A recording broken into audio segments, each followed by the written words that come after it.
Special report tonight. A new pandemic, something referred to as earworms. We are asking citizens to remain vigilant and report to the nearest emergency room if they are experiencing any symptoms. It was pale, translucent, no thicker than a shoelace, and it twitched when the sunlight hit it.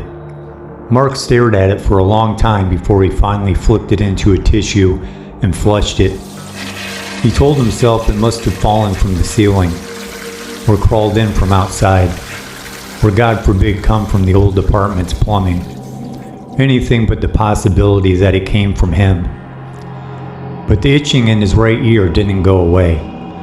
By Wednesday, the itching had become a pressure, a pulse, a presence, like someone whispering through a wall too thin to block the sound.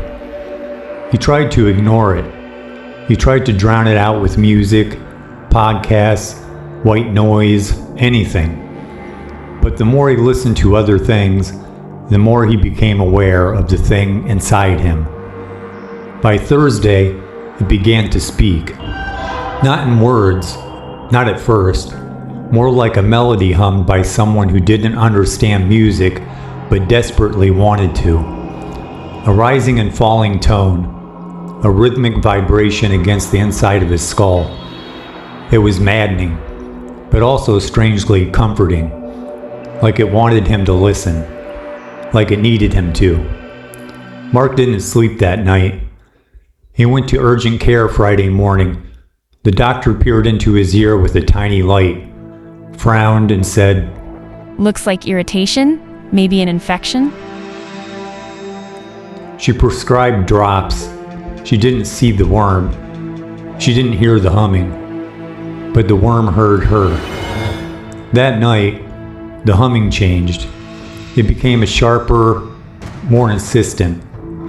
A warning, a command, a plea.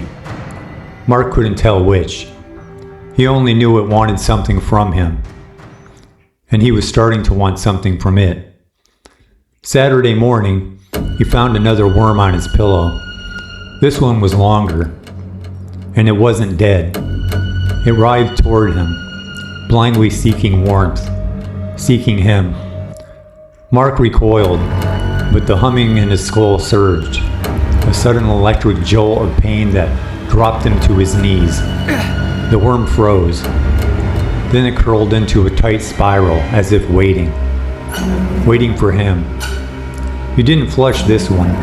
He put it in a jar, and the humming eased.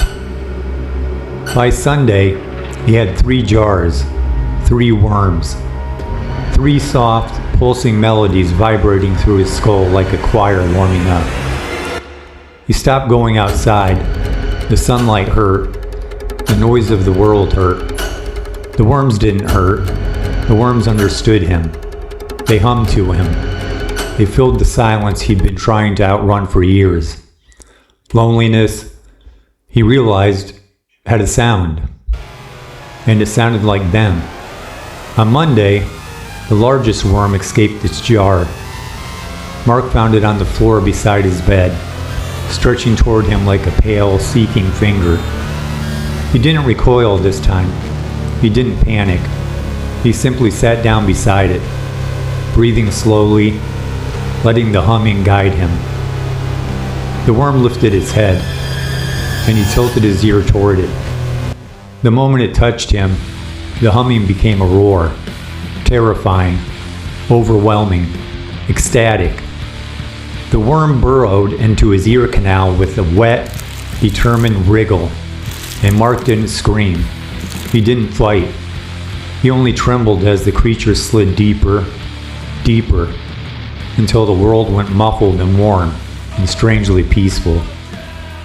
When it settled inside him, the humming became a harmony. He slept better that night than he had in years. By Tuesday, he didn't need the jars anymore. The worms inside him, he could feel at least 3 now. He began to synchronize. Their hums layered into something like a song, a lullaby, a warning, a promise. He didn't know what they wanted, but he knew he wasn't alone. On Wednesday, the worms began to speak in words. We hear you. We know you. We stay with you. Mark cried. He didn't know why. Maybe because no one had said those things to him in a long time. Maybe because he spent years pretending he didn't need to hear them. Maybe because he finally believed them. On Thursday, the worms asked for something. Let us grow. Let us spread. Let us be heard. Mark hesitated. For the first time, he felt fear. Not of them, but of what they were asking. He didn't want to hurt anyone. He didn't want to become something monstrous. But the worms whispered again, soft and soothing. You already were a monster. And that hurt more than anything, because part of him believed it. Friday morning, he woke to find blood on his pillow. Not his. Tiny pale shapes wriggled beside him. New worms, newborn, blind and hungry. They pulsed with the same rhythm as the ones inside him.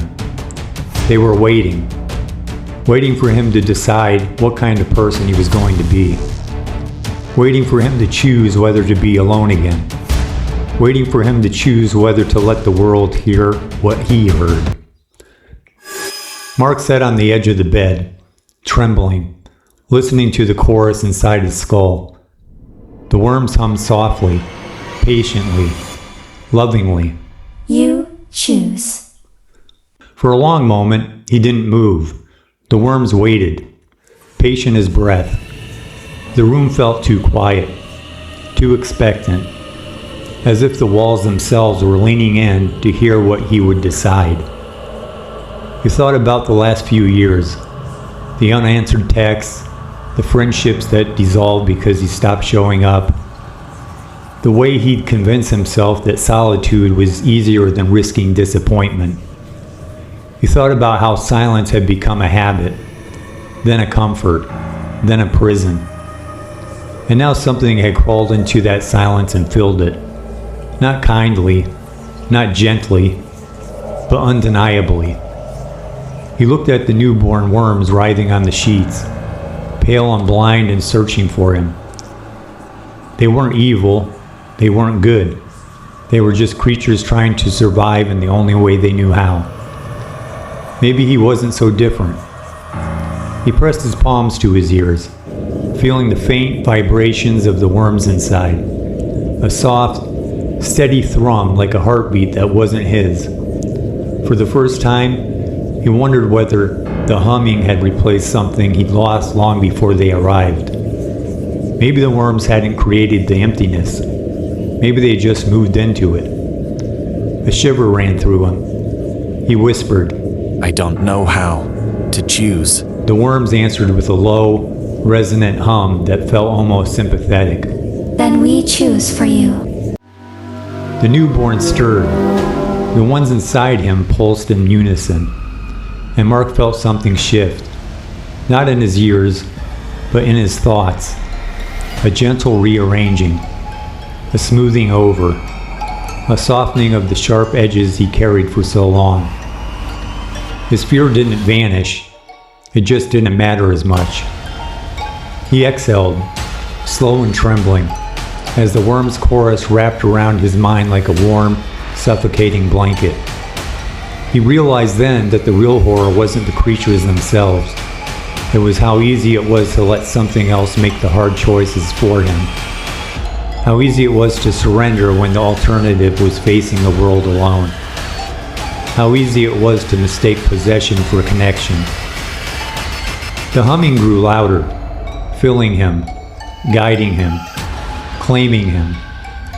And Mark, tired, lonely, aching for something to quiet the noise of his own thoughts, he let them.